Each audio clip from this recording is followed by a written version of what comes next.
Selamat petang semua. Hari ini kami ingin membentangkan tentang topik Tamadun Cina, sains dan teknologinya. Sekarang, saya ingin membincangkan topik pengenalan dan kesimpulannya tentang Tamadun Cina. Tamadun Cina merupakan salah sebuah tamadun yang tertua dan berkesinambungan sehingga masa kini. Sepanjang sejarahnya, tamadun Cina pernah dicabar dan diserang oleh tamadun-tamadun lain, tetapi ia tidak pernah diserang oleh tamadun lain.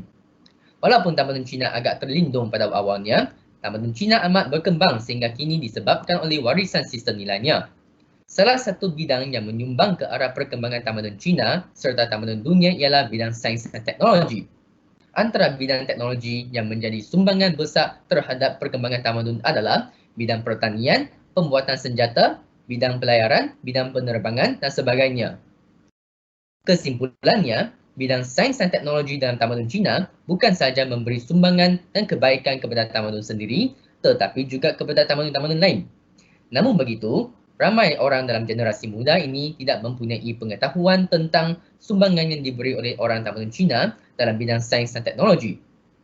Walaupun tamadun Cina tidak memiliki teknologi yang lebih canggih daripada tamadun-tamadun barat pada masa yang lalu, tetapi idea dan permulaan dalam penciptaan teknologi yang canggih yang ada pada tamadun barat juga disebabkan oleh pengaruh tamadun Cina dalam bidang ini melalui penjajahan. Oleh itu, marilah kita saksikan sains dan teknologi yang dimiliki oleh tamadun Cina pada zaman dahulu serta mengetahui fungsi dan kepentingannya. Sekarang, saya ingin menjemput kawan saya Julian untuk meneruskan topik seterusnya. Baiklah, sekarang memasuki topik pertama ulasan video kami, yang yaitu mengenai alat senjata yang telah dicipta dalam tamadun Cina. Salah satu daripada alat senjata yang telah dicipta adalah senjata anak panah atau lebih dikenali sebagai crossbow. Senjata anak panah ini telah digunakan dalam peperangan semasa zaman negeri-negeri berperang atau dalam bahasa Inggris iaitu Warring States Era. Kemudian, alat senjata yang seterusnya adalah sebuk letupan atau dikenali sebagai gunpowder. Dalam tamadun Cina, sebuk letupan ini merupakan bahan letupan terawal yang pernah dijumpai dalam sejarah. Sebuk letupan ini telah digunakan dalam meriam api, roket, dan peluru berpandu. Kemudian, dalam tamadun Cina juga telah dicipta senjata flamethrower.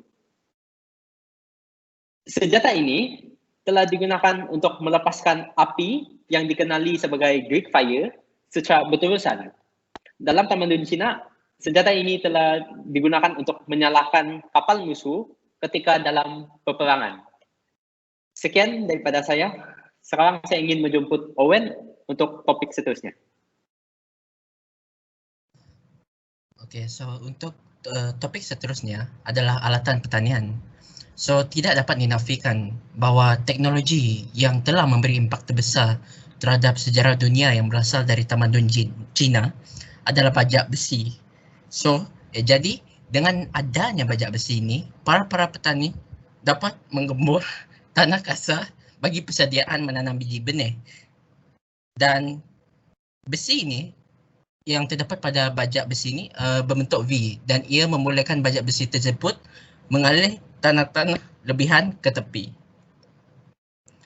Dan tamadun Cina juga merupakan tamadun pertama yang telah menanam tanaman mereka dalam barisan selari. Dan ini telah memberi ruang untuk benih tumbuh dan juga mengurangkan jumlah benih yang bazir akibat dimakan oleh burung. So seterusnya saya menjemput kawan saya David untuk menyambung. Okay. Tamadun Cina juga telah mencipta sebuah peralatan yang dipanggil wooden ox atau dikenali sebagai kereta sorong. Ciptaan ini telah memudahkan para petani untuk mengangkut hasil pertanian mereka. Ciptaan ini dipercayai wujud seawal 206 sebelum Masehi, dan yang mengejutkan lagi, alatan ini tidak wujud di Eropah sebelum abad ke-11 selepas Masehi. Ciptaan tamadun Cina yang terakhir dalam bidang pertanian adalah ciptaan chain pump. Alatan ini membolehkan sistem perairan yang bagus dan menggunakan kuasa angin atau pedal untuk mengawal perairan ke sawah padi. Ia juga dapat mengangkut bilangan air yang banyak dari mana-mana sumber ke sawah padi. Ciptaan ini mula digunakan oleh rakyat tamadun Cina pada abad yang pertama selepas Masihi. Seterusnya, saya ingin menjemput Muhammad Afif untuk poin seterusnya. Okay, Assalamualaikum warahmatullahi wabarakatuh dan selamat petang. Topik seterusnya ialah alat pemanduan arah. Terdapat 4 alat pemanduan arah yang telah dicipta pada zaman tamadun Cina. Yang pertama ialah seismoskop, iaitu alat untuk mengesan gempa bumi yang menggunakan bola gangsa untuk mengesan arah berlakunya gempa bumi. Yang kedua ialah kompas. Kompas juga terbahagi pada 2 bahagian. Yang pertama ialah kompas magnet. Terdapat 3 jenis kompas magnet iaitu sinan, magnet turtle dan kompas air. Ketiga-tiga kompas ini menggunakan kuasa magnet untuk menunjukkan arah, dan pada zaman tamadun Cina, jarum kompas ini sentiasa menunjukkan arah selatan. Dan jenis kompas yang seterusnya ialah kompas feng shui. Kompas feng shui digunakan oleh rakyat untuk menyusun atur bandar dan perumahan supaya sejajar dengan sumber kuasa bumi. Dan alat pemandu arah seterusnya ialah south pointing chariot, iaitu kereta kuda bersaiz kecil yang sentiasa menunjukkan arah selatan. Alat ini banyak digunakan oleh tentera pada zaman dahulu untuk bergerak dari satu tempat ke satu tempat. Dan akhir sekali ialah odometer. Odometer merupakan alat mengukur jarak yang telah dilalui. Pada zaman tamadun Cina, mereka menggunakan istilah li ataupun pada zaman sekarang dikenali sebagai batu ataupun mile dalam bahasa Inggeris. Jadi satu li berukuran sama dengan satu batu. Seterusnya saya akan menyerahkan topik seterusnya kepada Jekozil. Terima kasih Afif. Topik seterusnya ialah kejayaan dalam bidang penerbangan.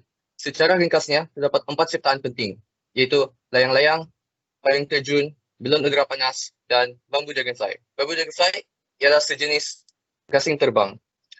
Perkara menarik yang ingin saya tekankan ialah kejayaan tamadun Cina dalam melakukan penerbangan manusia dengan menggunakan layang-layang seawal tahun 550 Masihi. Sekian. Itu saja. Terima kasih.